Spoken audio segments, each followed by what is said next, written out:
Assalamualaikum warahmatullahi wabarakatuh. Perkenalkan, nama saya Amirul Maulana Ishak dengan NIM 220900000027. Di sini saya akan mempresentasikan proyek Citizen mengenai hijab antara kesolehan dan fenomena sosial. Guna untuk memenuhi tugas kewarganegaraan yang diampu oleh Bapak Riko Surya Pradana, SPD MPD. Yang pertama, kurangnya pemahaman berhijab. Pada perkembangan zaman di era modern ini, banyak yang beranggapan bahwa hijab hanyalah penutup kepala yang hanya digunakan sebagai bentuk identitas seorang muslimah. Mereka hanya memakai tanpa memahami makna pemakaian hijab tersebut. Berdasarkan hasil polling yang penulis pernah lakukan pada 2014 untuk sebuah majalah kampus MISSI, hasil polling sebesar 46,7% mahasiswi di salah satu fakultas di perguruan tinggi Islam mengatakan bahwa mereka tidak mengenakan pakaian muslim saat berada di luar kampus. Sementara sebagian besar responden merupakan lulusan pondok pesantren yang memberikan asumsi bahwa mereka mengetahui ayat-ayat seputar jilbab. Hal tersebut menunjukkan bahwa dengan mengetahui ayat-ayat seputar jilbab saja, ternyata tidak cukup memadai untuk menjawab fenomena jilbab tersebut. Sehingga menjadikan tahu atau tidaknya perempuan muslim tentang ayat-ayat seputar jilbab tidaklah cukup untuk menjelaskan fenomena jilbab ini. Yang kedua, identifikasi masalah. Identifikasi masalah yang pertama, hijab hanya digunakan untuk mengikuti tren fashion. Yang kedua, berhijab karena adanya paksaan. Alternatif kebijakan.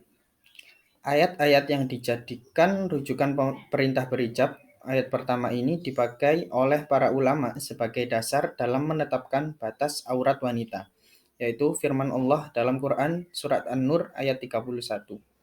Yang artinya, katakanlah kepada wanita yang beriman, hendaklah mereka menahan pandangannya dan kemaluannya, dan janganlah mereka menampakkan perhiasannya kecuali yang biasa nampak daripadanya, dan hendaklah mereka menutupkan kain kudung ke dadanya.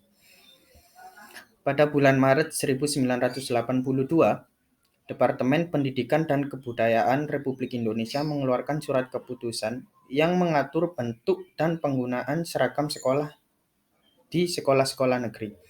Hal ini mengakibatkan semakin banyak siswi berjilbab mendapat teguran dan ancaman dari pihak sekolah. Bagi siswi yang tetap teguh menggunakan jilbab, mereka terpaksa harus keluar dari sekolah dan pindah ke sekolah swasta yang bisa mengizinkan mereka menggunakan jilbab tersebut. Pelarangan tersebut akhirnya menimbulkan berbagai kontra, yang pada akhirnya pada tahun 1991 keluar surat keputusan yang baru yang memperbolehkan siswi mengenakan jilbab di lingkungan sekolah.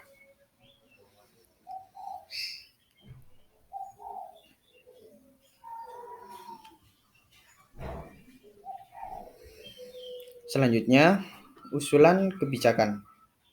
Usulan kebijakan yang pertama, mengikuti kajian keagamaan yang dapat meningkatkan ketaatan dan ketakwaan, seperti mengikuti kajian di rutinan di masjid atau mengikuti acara Maulid Nabi dan sebagainya. Yang kedua, memiliki pemikiran bahwa perempuan dengan memakai pakaian yang menutupi seluruh tubuhnya akan melindungi dirinya dari godaan lawan jenis.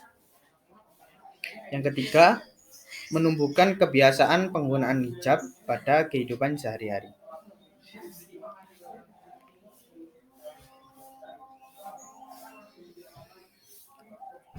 Rencana tindakan. Rencana tindakan yang saya buat berdasarkan kebijakan alternatif dan usulan kebijakan, yaitu menjelaskan dengan tegas batas-batas pakaian wanita, yaitu menutup kepala dan menyilangkan ujung kerudungnya di bagian kanan dan kiri wajah sehingga menutup aurat. Jadi, hijab dan jilbab mempunyai makna yang sama. Dengan pakaian Islami, kaum muslimah lebih terhormat dan terpandang serta terhindar dari fitnah.